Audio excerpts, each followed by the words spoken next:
एनलाइट education videos. My name is Ankit Patel और यहाँ पर हम लोग पढ़ने वाले हैं DNA replication. This is very important and very interesting. ठीक है, आई स्क्वायर वाला थियरी है। आई स्क्वायर मतलब इंपॉर्टेंट एंड इंटरेस्टिंग। ठीक है, तो ये सारे टर्म्स आप याद रखो, पढ़ने में हेल्प करेगा आपको। ठीक है, I square important and interesting. ठीक है, तो चलिए डीएनए रेप्लिकेशन देखते हैं।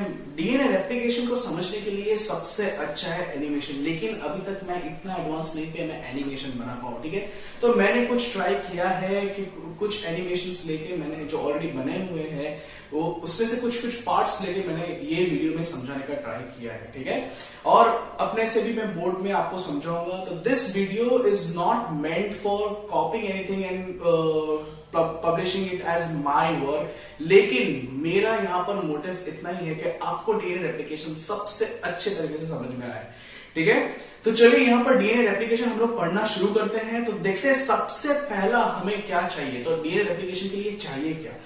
All those raw materials which are required for DNA replication। ठीक है, तो डीएनए रेप्लिकेशन एक ऐसा प्रोसेस है जहां पर सेल्फ रेप्लिकेशन हो रहा है। डीएनए एक ऑलरेडी पैरेंट डीएनए है, उसमें से उसका कॉपी होगा और उसमें से नए दो डीएनए मॉलिक्यूल बनेंगे। ठीक है, जिसमें से एक स्ट्रैंड पुराना होगा और दूसरा स्ट्रैंड नया होगा। अंडरस्टूड? मतलब एक डीएनए में से दो डीएनए मॉलिक्यूल बनेंगे और दोनों डीएनए मॉलिक्यूल में एक स्ट्रैंड पैरेंटल स्ट्रैंड होगा और एक न्यूली फॉर्म स्ट्रैंड होगा।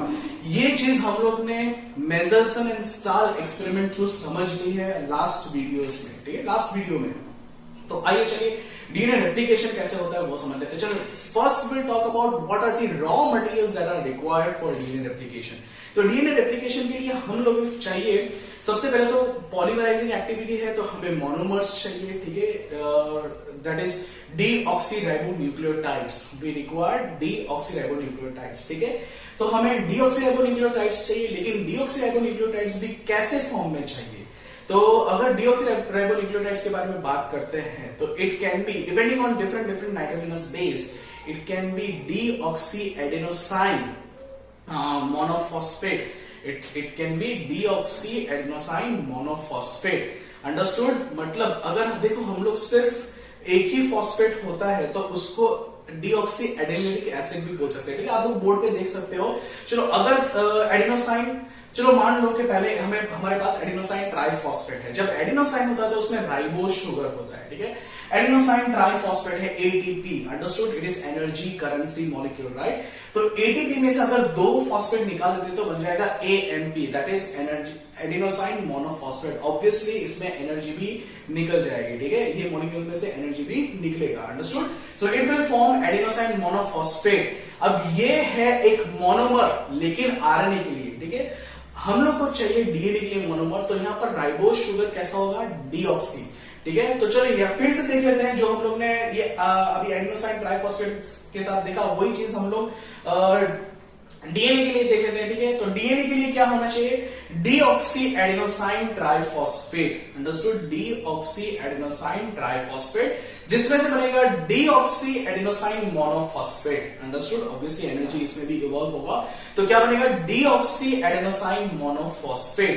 अंडरस्टूड? अब देखो, एडेनोसाइन मोनोफॉस्फेट है, उसको ही हम लोग और कुछ नहीं एडेनिलिक एसिड बोलते हैं। क्या बोलते हैं उसको? Adenylic acid.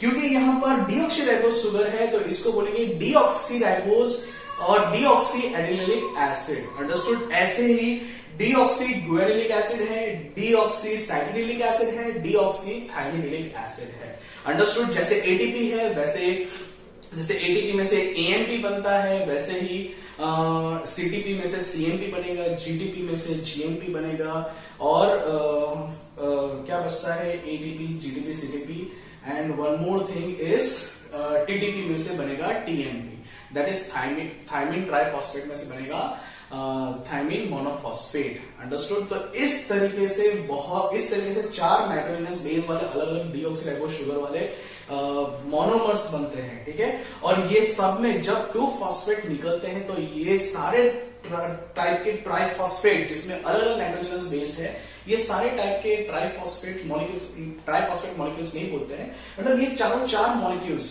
Deoxy adenosine monophosphate, deoxy गुआनोसाइन monophosphate, deoxy thymidine monophosphate, deoxy cytidine monophosphate, ये सारे कंपाउंड्स, इसका और नाम भी क्या बोल सकते हैं हम लोग, deoxy adenylic acid, deoxy guanylic acid, deoxy cytidylic acid and deoxy thymidylic acid. Understood? तो ये चारों चार कंपाउंड है monomers for DNA molecule. All this chemicals are, all these four molecules are monomers for DNA molecule. Understood? तो raw material चाहिए, monomers चाहिए, जिसमें से पॉलीमर बनेगा, जिसमें फॉस्फोडाइस्टर बॉन्ड बनके पॉलीमर्स बनेंगे। अंडरस्टूड? डीएनए का नया स्ट्रैंड बनेगा। अब दूसरा है कि चलो ये सब तो ऐसे थोड़ी है कि सब डाल दिया अपने आप बन गया, ठीक है, इसके लिए एंजाइम्स भी चाहिए। तो एंजाइम्स कौन से होते हैं? तो सबसे पहला जो एंजाइम है दैट इज डीएनए जाइरेज। ठीक है, डीएनए जाइरेज क्या होता है? हम लोग को मालूम है कि डीएनए हेलिकल मॉडल है, बट डबल हेलिकल स्ट्रक्चर है। ठीक है, डबल हेलिक्स स्ट्रक्चर है।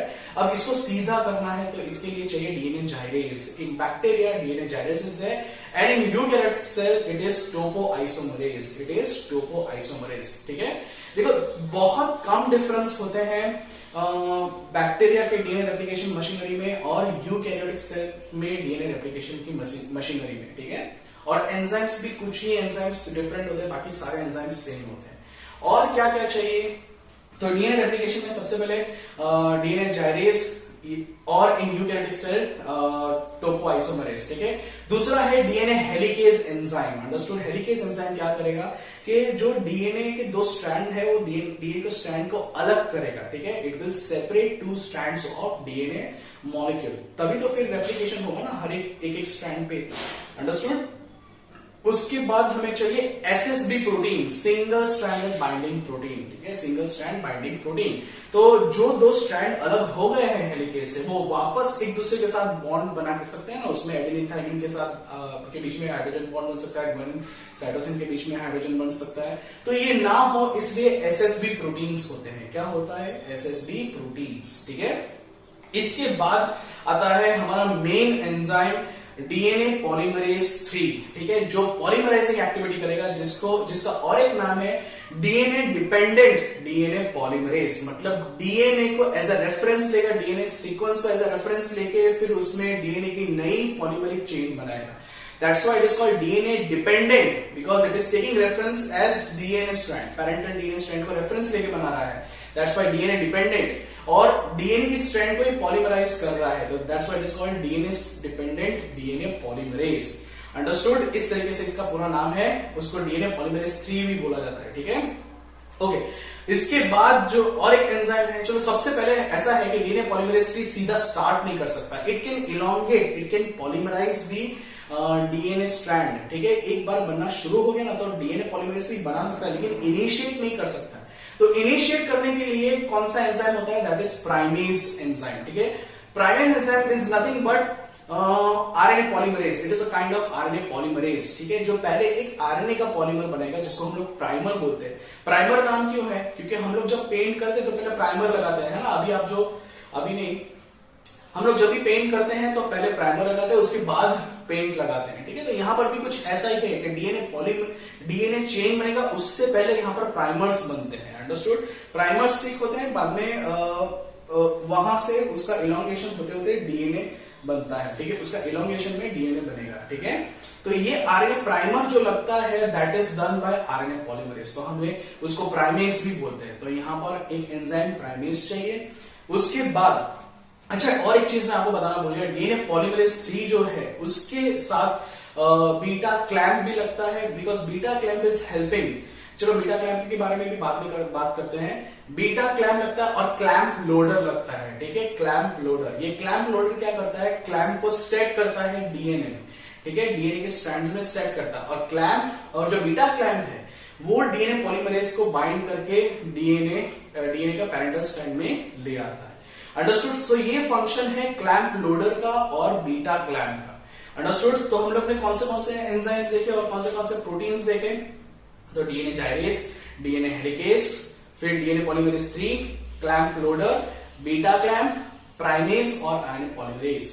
अंडरस्टूड? और SSB protein. Understood? Single stranded binding protein. Understood? और दो एंजाइम है, ये दो एंजाइम है, उसमें से एक है डीएनए पॉलीमरेज 1 और दूसरा है DNA ligase. Understood? DNA polymerase 1 and DNA ligase. चलो पहले प्राइमर लगाया है तो प्राइमर को निकाल के वहां पर भी डीएनए के न्यूक्लियोटाइड्स लगा रहे हैं ना, तो that will be done by DNA polymerase 1। ठीक है, बाद में हम लोग पढ़ते हैं ये सब। और लाइगेज वो है जो, लाइगेज के बारे में भी बाद में पढ़ते हैं। Ligase is an enzyme. देखो लाइगेज का मीनिंग क्या होता है? To join. ठीक है, तो डीएनए लाइगेज का भी यहाँ पर फंक्शन यही कुछ है जो हम लोग बाद में डीएनए रेप्लिकेशन होगा ना उसका एंड में हम लोग पढ़ेंगे। ठीक है, अब डीएनए रेप्लिकेशन के लिए एक चीज बहुत इंपॉर्टेंट है, that is origin of replication. ऐसा नहीं कि डीएनए रेप्लिकेशन कहीं से भी स्टार्ट हो सकता है थ्रू आउट द डीएनए। ठीक है, पूरे डीएनए में कहीं से भी स्टार्ट हो जाए डीएनए रेप्लिकेशन, ऐसा नहीं होता है। It need a particular sequence which acts as site for replication, right? Which acts as replication site, मतलब एक origin of replication sequence होता है जहां से ये डीएनए पॉलीमरेज, आरएनए प्राइमेज सब बाइंड होके यहाँ पर से पॉलीमराइजेशन एक्टिविटी शुरू कर सके। ठीक है, so it requires origin of replication site. Understood? जो बैक्टीरियल सेल में एक जगह पर होता है और यूकैरियोटिक सेल में ओरिजिन ऑफ रेप्लिकेशन बहुत सारे जगह पर, अलग अलग जगह पर होता है जहां से एंजाइम्स बाइंड करके रेप्लिकेशन स्टार्ट कर सकते हैं। Okay, so this is about what are the things that are required for DNA replication. So we require all these things to start DNA replication, to not only to start DNA replication but to carry out DNA replication। ठीक है, अब चलो देख लेते हैं DNA replication की speed कितनी होती है, how much speed is there in DNA replication और एक्यूरेसी कितना होता है। ठीक है, तो चलो अगर एक ई कोलाई सेल ले लेते हैं जिसमें सिर्फ एक ही ओरिजिन ऑफ रेप्लिकेशन है, तो ये डीएनए, इसका जो डीएनए है, ई कोलाई का डीएनए है, it is 4.6 multiply by 10 power 6 base pair long, मतलब 4.6 मिलियन बेस पेयर लॉन्ग है। ठीक है, इतना बड़ा डीएनए मॉलिक्यूल है। ये पूरा डीएनए मॉलिक्यूल 18 मिनट्स में पूरा रेप्लिकेट हो जाता है, दूसरा एक कॉपी बन जाता है विद इन 80 मिनट्स। मतलब हर एक सेकेंड में 2000 बेस पेयर्स बनते हैं पर second. I mean, if we take speed of DNA replication, it is 2000 base pairs per second. Just imagine how much higher speed this activity, I mean, this enzymes are having. ठीक है, ये enzyme की speed देखो आप, DNA polymerase 3 का जो polymerising speed है वो इतनी ज्यादा है। अंडरस्टूड? और एक्यूरेसी भी बहुत अच्छी है। ठीक है, most of the cells, मतलब in most of the replication no errors at all are there। Understood? ज्यादातर कॉपिंग मैकेनिज्म में, ये डीएनए रेप्लिकेशन मैकेनिज्म में ज्यादातर तो मिस्टेक्स होती ही नहीं है। अंडरस्टूड? एक सिंगल मिस्टेक्स भी नहीं होती इतने बड़े डीएनए मॉलिक्यूल में। ठीक है, बहुत rarely, very rarely there are some mistakes in DNA replication. ठीक है, बहुत रेयरली कहीं पर डीएनए रेप्लिकेशन में मिस्टेक्स होते हैं। Most of the time not a single mistake is occurring in such a long DNA molecule. Even humans की बात करें जिसमें बिलियंस ऑफ बेस पेयर्स है, something around 6.6 billion base pairs if you talk about diploid content of DNA, diploid diploid content of DNA, तो उसमें भी mistakes होने के चांसेस ऑलमोस्ट ना के बराबर है, almost it is negligible. Understood? तो इतना एक्यूरेसी है डीएनए रेप्लिकेशन में, साथ साथ में इतनी ज्यादा स्पीड है। ठीक है, with if it is started from one origin of replication, even then 2000 base pairs per second speed होती है पॉलीमराइजेशन एक्टिविटी की by DNA polymerase 3। Understood? So this is speed and accuracy of DNA replication. चलो तो अब देख लेते हैं DNA replication होता कैसे है। ठीक है, तो होता ऐसे है कि जहां पर पूरे डीएनए, अगर हम ई कोलाई बैक्टीरिया की बात करें तो देखो पूरा डीएनए में यहाँ पर एक जगह पर ओरिजिन ऑफ रेप्लिकेशन साइट होता है। ठीक है, जहां से रेप्लिकेशन बिगिन होता है। तो यहाँ पर देखो ओरिजिन ऑफ रेप्लिकेशन में कैसे कैसे एंजाइम्स आते हैं, डीएनए जाइरेज, डीएनए हेलिकेज और एसएसबी प्रोटीन्स आते हैं जो दो स्ट्रैंड को अलग करते हैं। Understood? Which separates two strands of DNA molecule at origin of replication. ठीक है, तो यहाँ पर दो स्ट्रैंड्स जब अलग होते हैं देन एंड ओनली ये सारे बाकी सारे जो एंजाइम है ना, DNA polymerase 3, beta clamp loader, ये सारे यहाँ पर एक्ट कर सकते हैं। Understood? All this enzymes can work here. Primase enzyme आके आरएनए प्राइमर को पहले लगा देगा। अंडरस्टूड? फिर सिंथेसिस स्टार्ट हुआ और ये जो पूरा एक एपरेटस जैसा बनता है जहां पर एक जो मदर डीएनए मॉलिक्यूल है उसमें जाइरेज लगा हुआ है जो डीएनए के हेलिकल स्ट्रक्चर को अनवाइंड कर रहा है, फिर जाइरेज और हेलिकेज है जो दो स्ट्रैंड्स को अलग कर रहा है, फिर डीएनए पॉलीमरेज लगा हुआ है जो दोनों स्ट्रैंड में पॉलीमराइजिंग एक्टिविटी करता है। तो ये देखो एक फॉर्क को रिप्रेजेंट करता है ना, फॉर्क हम लोग जो खाना खाते हैं जिससे, अंडरस्टूड, उसमें एक हैंडल होता है, ग्लास से पकड़ते हैं, और फिर फॉर्क में एक्चुअली 3 टूथ होते हैं, यहाँ पर 2 टूथ वाला आप समझ लो, ठीक है। तो ये स्ट्रक्चर आप देखोगे ना थोड़ा थोड़ा फॉर्क जैसा लगेगा, इसलिए ये पूरे एपरेटस को रेप्लिकेशन फॉर्क बोलते हैं। क्या बोलते हैं इसको? Replication fork, understood. तो देखो एक ओरिजिन ऑफ रेप्लिकेशन से 2 फॉर्क बनते हैं, understood. 2 forks are forming from a origin of replication, मतलब 2 जगह पर रेप्लिकेशन स्टार्ट, मतलब 2 डायरेक्शन में रेप्लिकेशन स्टार्ट होगा, understood, from an origin of replication. ठीक है, चलो अब देखते हैं कि रेप्लिकेशन फॉर्क में होता क्या है, ठीक है। सबसे पहले डीएनए जाइरेज का तो फंक्शन आपको पता चल गया कि अनवाइंड, डीएनए का जो हेलिकल स्ट्रक्चर होता है उसको अनवाइंड करता है, उसको सीधा बनाता है, ठीक है। फिर डीएनए हेलिकेज जो होता है वो 2 स्ट्रैंड्स को सेपरेट करता है, that also you are knowing till now. SSB protein are keeping 2 strands separated, understood, they don't allow to get form bond between each other, understood. उसकी नाइट्रोजनस बेस में hydrogen bond नहीं बनने दे रहा है। SSB protein, single stranded binding protein, देखो नाम भी उसका ऐसा ही है, SSB protein, single stranded binding protein, मतलब तो सिंगल स्ट्रैंड को सिंगल स्ट्रैंड रखेगा, ठीक है, और उससे बाइंड हो जाएगा, अंडरस्टूड। फिर इसके बाद देखो यहाँ पर क्लैंप लोडर है, आप ये एनिमेशन में देख सकते हो, क्लैंप लोडर है, फिर बीटा क्लैंप है। अब ये क्लैंप लोडर और बीटा क्लैंप थ्रू यहाँ पर डीएनए पॉलीमरेज 3 भी एक स्ट्रैंड से लगा हुआ होता है। तो चलो यहाँ पर 2 स्ट्रैंड्स हैं, 2 स्ट्रैंड्स क्या कौन से कैसे हैं इसके बारे में देख लेते हैं। यहाँ पर दोनों स्ट्रैंड में रेप्लिकेशन कैसा होता है वो भी देख लेते हैं। दोनों स्ट्रैंड में रेप्लिकेशन अलग अलग तरीके से होता है, उसका रीजन है डीएनए पॉलीमरेज 3। डीएनए पॉलीमरेज 3 का जिस तरीके से वो एक्टिविटी करता है, दैट इज द रीजन, ठीक है। डीएनए पॉलीमरेज 3 जो है उसके मतलब उसको क्या चाहिए, it can do polymerisation activity in from 5' direction to 3' direction. Polymerising activity सिर्फ 5' टू 3' ही होता है, अंडरस्टूड। ये याद रखना, ये बहुत इंपॉर्टेंट चीज है। डीएनए रेप्लिकेशन और ट्रांसक्रिप्शन में भी यही होता है, भले आरएनए पॉलीमरेज उसमें एंजाइम हो, ठीक है, लेकिन हमेशा पॉलीमराइजिंग एक्टिविटी 5' टू 3' ही होता है, understood. It always starts from 5' till 3'। आपको 5' एंड कौन सा है और 3' एंड कौन सा है ये आपको मालूम है, राइट। जहां पर 5th कार्बन के साथ फॉस्फेट बॉन्ड हुआ है वो एंड को हम लोग 5' बोलते हैं। मैंने आगे की वीडियोस में आपको बताया है, अगर नहीं मालूम है तो इसको पॉज करके वो वाला पहले देख लो कि 5' एंड किसको बोलेंगे, 3' एंड किसको बोलेंगे, ठीक है। ओके, तो यहाँ पर देखो पॉलीमराइजिंग एक्टिविटी कहां से कहां होता है, 5' डायरेक्शन टुवर्ड्स 3' डायरेक्शन, ठीक है। अब देखो हेलिकेज एंजाइम से जब 2 स्ट्रैंड खुल रहे हैं, अंडरस्टूड, तो होता क्या है कि यहाँ पर 3' एंड आगे जा रहा है और जो 5' एंड है उस साइड में हेलिकेज है, ठीक है, मतलब वो 5' एंड की तरफ डीएनए को अनवाइंड कर, मतलब सेपरेट कर रहा है, 2 स्ट्रैंड्स को सेपरेट कर रहा है।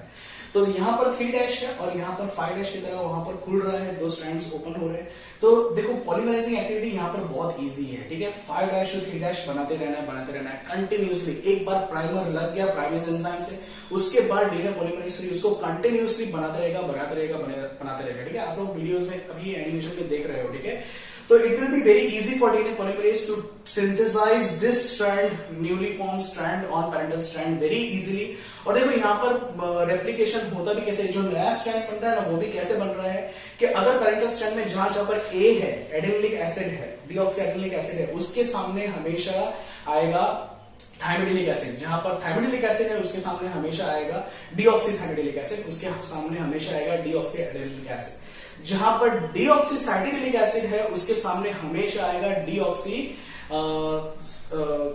गुआनिलिक एसिड। जहां पर डीऑक्सी गुआनिलिक एसिड है उसके सामने हमेशा आएगा डीऑक्सी साइडिलिक एसिड, अंडरस्टूड। तो इस तरीके से जो अलग अलग मोनोमर्स है कॉम्प्लीमेंटरीली वो जुड़ते जाएगा, पॉलीमरेज होता जाएगा, ठीक है। और ये स्ट्रैंड को, ये मदर स्ट्रैंड को हम लोग बोलेंगे टेम्पलेट स्ट्रैंड। क्या बोलेंगे, template strand. It is also called as leading strand. क्या बोलेंगे, टेम्पलेट स्ट्रैंड, लीडिंग स्ट्रैंड बोलेंगे, ठीक है। यहाँ पर देखो अगर आपने नोटिस किया तो यहाँ पर कंटिन्यूअसली सिंथेसाइज हो रहा है, ठीक है। तो यहाँ ये जो सिंथेसिस है उसको कंटिन्यूअस सिंथेसिस बोलते हैं। अच्छा, अब दूसरे स्ट्रैंड में देख लेते हैं, ठीक है। दूसरे स्ट्रैंड में क्या हो रहा है? दूसरे स्ट्रैंड में ऐसा हो रहा है कि 5' एंड से खुला है और 3' एंड की तरफ बढ़ रहा है। अंडरस्टूड। अब यहाँ पर नया स्ट्रैंड जो बनाना है वो कैसे, कहां से, कौन से डायरेक्शन में बनाना है? 3' एंड टू 5'। अब डीएनए पॉलीमरेज 3 लेकिन ये तो नहीं कर सकता है, ठीक है। डीएनए पॉलीमरेज 3 क्या करेगा? 5' एंड टू 3' एंड में ही पॉलीमराइजिंग एक्टिविटी कर सकता है, ठीक है। तो ये क्या करता है, यहाँ पर देख लो आप, एनिमेशन में देख लो। एनिमेशन में देखने से पहले आप ट्रोम्बोन देख लो, ठीक है, क्योंकि ये स्ट्रैंड में जो सिंथेसिस होगा ना, दैट इज फॉलोइंग ट्रोम्बोन मॉडल। ट्रोम्बोन एक म्यूजिकल इंस्ट्रूमेंट है, आप देख लो यहाँ पर बैकग्राउंड में देख ही सकते हो कि ये कैसे ट्रोम्बोन बज रहा है और उसमें कैसे स्लाइडिंग हो रहा है। अंडरस्टूड।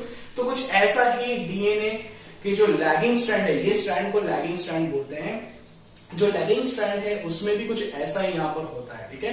अब देखो यहाँ पर क्या हो रहा है कि यहाँ पर सिंथेसिस को 3' टू 5' एंड में ही करना, मतलब यहाँ पर 3' एंड पहले बनेगा, बाद में 5' एंड की तरह एक्सटेंड होगा। लेकिन ऐसे नहीं होगा, ये है ना फ्रैगमेंट्स में होगा, टुकड़े टुकड़े में होगा, ठीक है। कैसे होगा कि देखो सबसे पहले आके प्राइमर जुड़ गया, ठीक है। अब प्राइमर जुड़ गया है तो वहां से पॉलीमराइजिंग एक्टिविटी शुरू होगा।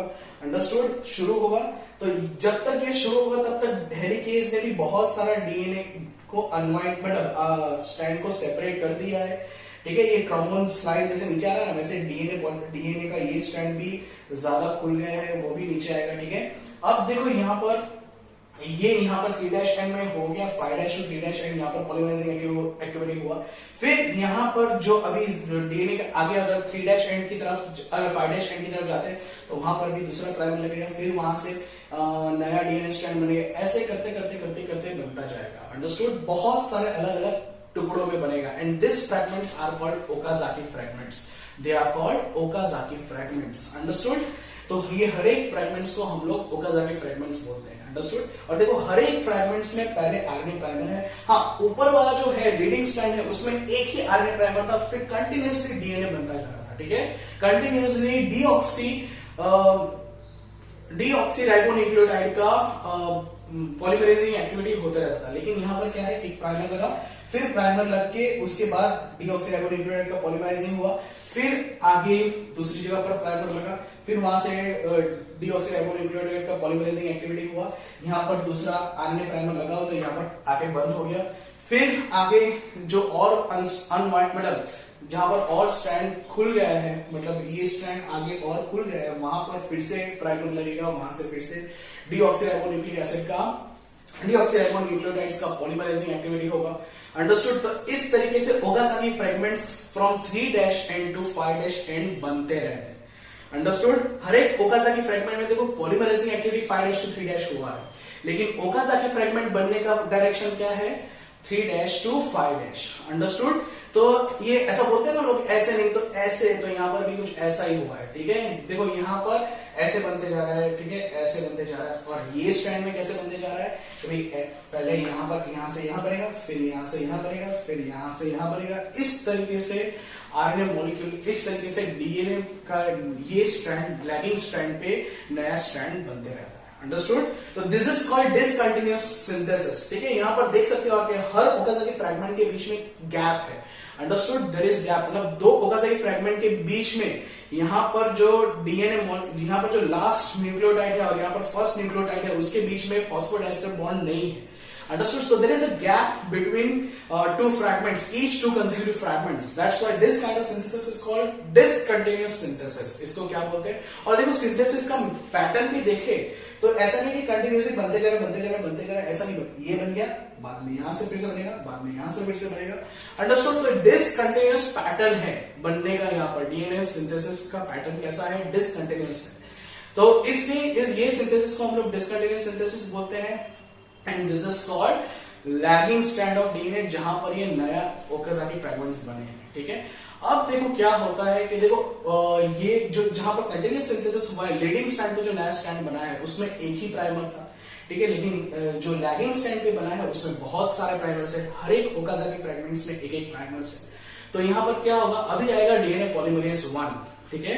This DNA polymerase will remove primers. This DNA polymerase 1 DNA polymerase 1 will remove primers, RNA primers को रिमूव करेगा और वहां पर फिर से डीऑक्सीराइबोन्यूक्लियोटाइड को अरेंज करेगा, वहां पर उसको रिमूव करके यहां पर पॉलीमराइजिंग एक्टिविटी करेगा डीऑक्सीराइबोन्यूक्लियोटाइड्स का। अंडरस्टूड? तो जहां पर प्राइमर था अभी वहां पर भी डीएनए आ गया। हर एक ओकाजाकी फ्रेगमेंट में 1 बाय 1 ये चीज होता रहेगा, ठीक है। जो लीडिंग स्ट्रैंड है उसमें तो एक ही प्राइमर है तो एक ही बार में वो हो गया, ठीक है, इट इज कंप्लीटेड। लेकिन यहाँ पर बार बार वो चीज हर एक ओकाजाकी फ्रेगमेंट में वो करना पड़ेगा, ठीक है। अब देखो हर एक ओकाजाकी फ्रेगमेंट में से प्राइमर्स नहीं रहे, ठीक है। अब ओकाजाकी फ्रेगमेंट में प्राइमर नहीं रहा है, उसमें से प्राइमर निकाल दिया है डीएनए पॉलीमरेज बनने और वहां पर डीऑक्सीराइबोन्यूक्लियोटाइड्स लग गए हैं, ठीक है। लेकिन फिर भी अभी भी वो फ्रैगमेंट्स है। क्यों? क्योंकि जो दो कंसेक्यूटिव फ्रैगमेंट्स हैं उनके बीच में फॉस्फोडाइस्टर बॉन्ड नहीं है, ठीक है। जो दो ओकाजाकी फ्रैगमेंट है उसके मतलब एक ओकाजाकी फ्रैगमेंट जो प्रीसीडिंग ओकाजाकी फ्रैगमेंट है उसका लास्ट न्यूक्लियोटाइड और सक्सीडिंग ओकाजाकी फ्रैगमेंट है उसका फर्स्ट न्यूक्लियोटाइड, वो दोनों के बीच में यहां पर फॉस्फोडाइस्टर बॉन्ड नहीं है। तो this phosphodiester bond is formed by the enzyme DNA ligase. तो यहां पर आ जाता है हमारा मेन एंजाइम डीएनए लाइगेज, ठीक है। डीएनए लाइगेज जो होता है वो हम क्या करता है यहां पर कि दो ओकाजाकी फ्रैगमेंट जिसमें प्राइमर्स नहीं रहे, जिसमें पूरा का पूरा डीऑक्सीराइबोन्यूक्लियोटाइड्स है, वहां पर एक प्रीसीडिंग ओकाजाकी फ्रैगमेंट और सक्सीडिंग ओकाजाकी फ्रैगमेंट्स के बीच में फॉस्फोडाइस्टर बॉन्ड्स बनवाता है, अंडरस्टूड, बनाता है। और इसकी वजह से ये पूरा एक दो ओकाजाकी फ्रैगमेंट्स दोनों कंबाइन हो गए, ठीक है, दो कंसेक्यूटिव। ऐसे करते करते सारे ओकाजाकी फ्रैगमेंट्स एक दूसरे के साथ फॉस्फोडाइस्टर बॉन्ड बनाएंगे और पूरा एक कंटिन्यूअस स्ट्रैंड बनेगा, न्यूली फॉर्म स्ट्रैंड पूरा कंटिन्यूअस बनेगा, अंडरस्टूड। तो इस तरीके से लैगिंग स्ट्रैंड में डीएनए रेप्लिकेशन होता है। तो देखो कितनी सारी चीजें होती है कितने कम टाइम में, एक सेकेंड में 2000 बेस पेयर्स बनते हैं। इतना कॉम्प्लिकेटेड प्रोसेस भी इतनी स्पीडली होता है, इतना एक्यूरेसी के साथ होता है। सोचो क्या इंजीनियरिंग है ये, isn't it? So this is about DNA replication. इस तरीके से DNA replication होता है and this is which kind of topic? I square, मतलब important and interesting. Interesting तो है ना कि भाई कैसी चीजें भगवान ने बनाई है दुनिया में, isn't it? तो यही चीज चलो फिर से हम लोग बोर्ड में ड्रॉ करके भी देख लेते हैं। ओके चलिए फिर डायग्राम के साथ भी हम लोग समझ लेते हैं, ठीक है। This is diagram of replication fork, ठीक है। It is representing fork, as you can see, ठीक है। यहाँ पर दो कांटे जैसा दिख रहा है, अंडरस्टूड, जो हम लोग चम्मच यूज करते हैं ना कांटे वाला खाने के लिए। So it is representing A fork, that's why it is called replication fork. यहाँ पर थोड़ा सा लेबलिंग भी हम लोग कर लेते हैं, मैंने जानबूझ के रहने दिया है। So as I have told you, as we have already observed that enzyme which is unwinding the DNA helical and DNA helix is called DNA gyrase. It is DNA gyrase in prokaryotic cell, whereas topoisomerase in topomerase, it is not topoisomerase, it is topomerase in eukaryotic cell. तो सबसे पहले इसको label कर लेते हैं, चलो ये है topomerase, ठीक है। चलो मुझे इस साइड में आना पड़ेगा, ठीक है। So this is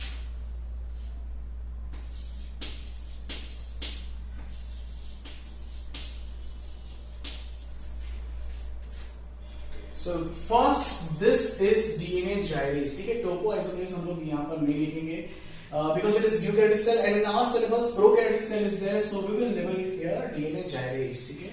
और ये वो एंजाइम है जो दो स्ट्रैंड्स को सेपरेट करता है, that's why it is called helicase,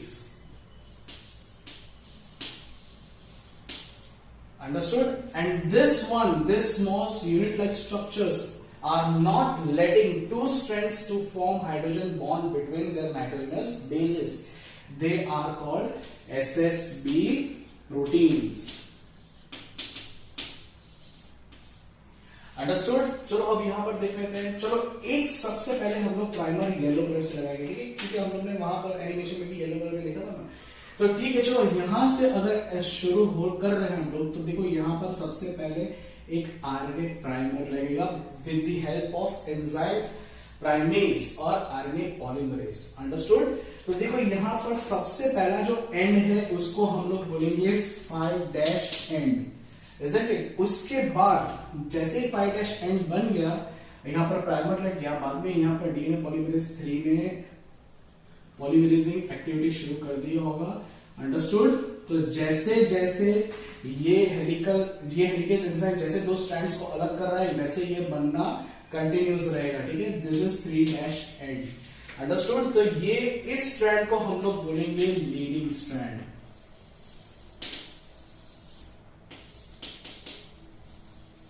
यहां पर सिंथेसिस भी कैसी हो रही है, कंटिन्यूअस सिंथेसिस।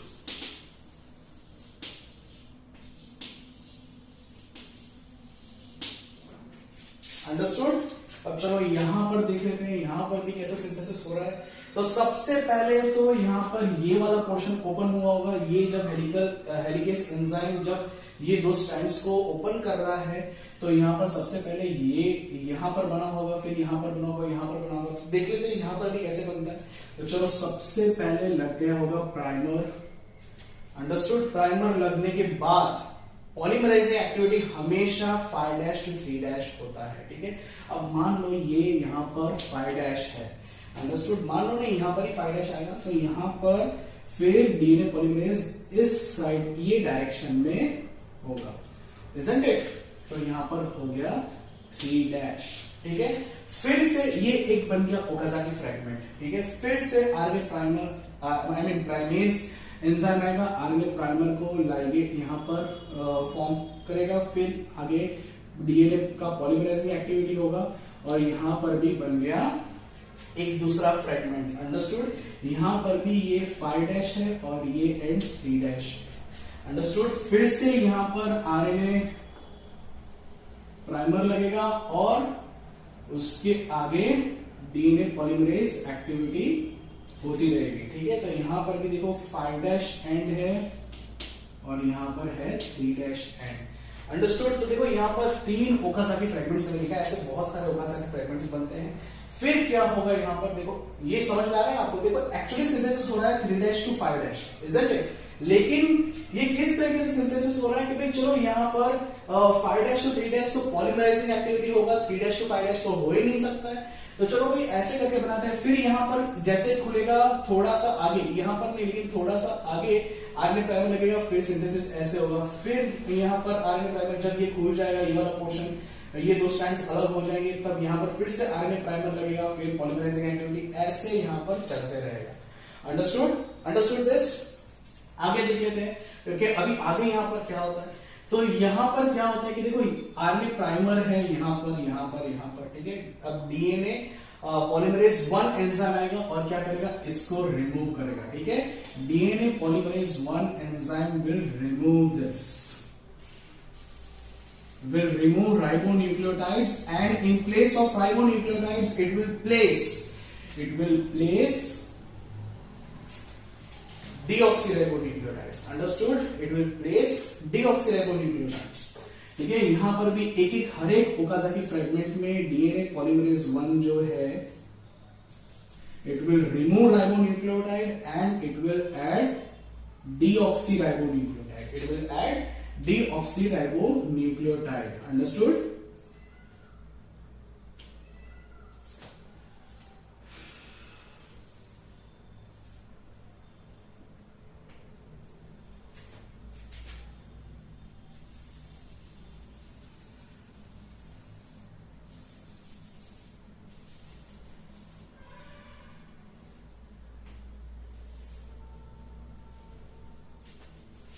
अंडरस्टूड। इस तरीके से डीएनए पॉलीमरेज 1 जो है वो आरएनए राइबोन्यूक्लियोटाइड्स, आरएनए प्राइमर है उसको रिमूव करेगा और यहां पर रिमूव करके फिर डीऑक्सीराइबोन्यूक्लियोटाइड्स लगा देंगे, ठीक है। और अब देखो यहां पर फिर भी गैप है ना। ये गैप क्या है मालूम है, ये जो ओकाजाकी फ्रैगमेंट्स है, all these are Okazaki fragments, ये जो ओकाजाकी फ्रैगमेंट है और ये ओकाजाकी फ्रैगमेंट्स है, यहां पर 5' का जो डीऑक्सीराइबोस शुगर है उसका फॉस्फेट और यहां पर 3' जो डीऑक्सीराइबोस शुगर है उसका third carbon.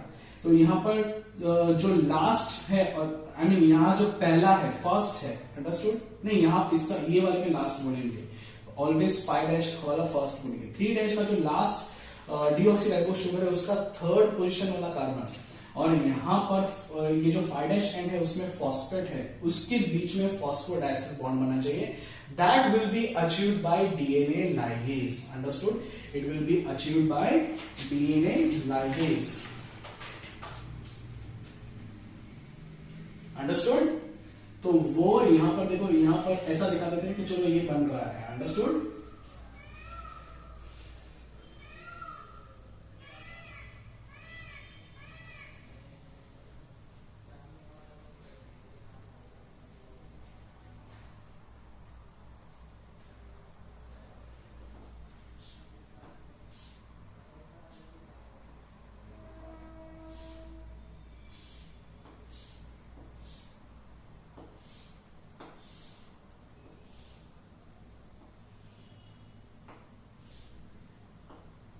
Okay, so this enzyme to this enzyme, I mean ये एंजाइम कौन सा है यहाँ पर, डीएनए लाइगेज। देखो लाइगेज का मीनिंग ही होता है to ligate to different molecules, join करना, कोई एक बॉन्ड ऐसा बना के दो अलग अलग मॉलिक्यूल्स को ज्वाइन करना, ठीक है। और यहाँ पर भी वही हो रहा है, दो अलग अलग ओकाजाकी फ्रेगमेंट्स है उसको ज्वाइन कर रहा है, अंडरस्टूड। तो इस तरीके से यहाँ पर लैगिंग स्ट्रैंड में, ये कौन सा स्ट्रैंड है, इसको हम लोग बोलेंगे लैगिंग स्ट्रैंड। ये जो पैरेंटल स्ट्रैंड है उसको हम लोग क्या बोलेंगे, लैगिंग स्ट्रैंड, अंडरस्टूड। अब देखो यहाँ पर 5' और 3' जैसा कुछ नहीं रहा है ना, इजंट इट। यहां पर भी फिर कुछ नहीं रहेगा, फिर आगे भी ऐसे होता जाएगा, ठीक है। और यहां पर सिंथेसिस कैसा है, discontinuous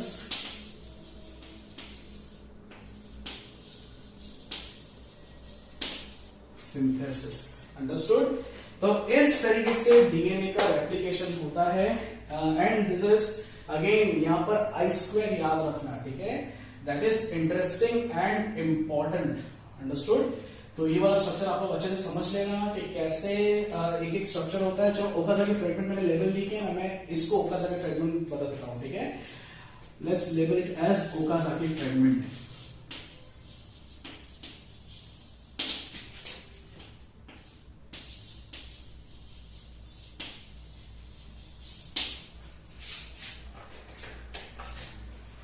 Understood this? So this is how DNA replication is occurring.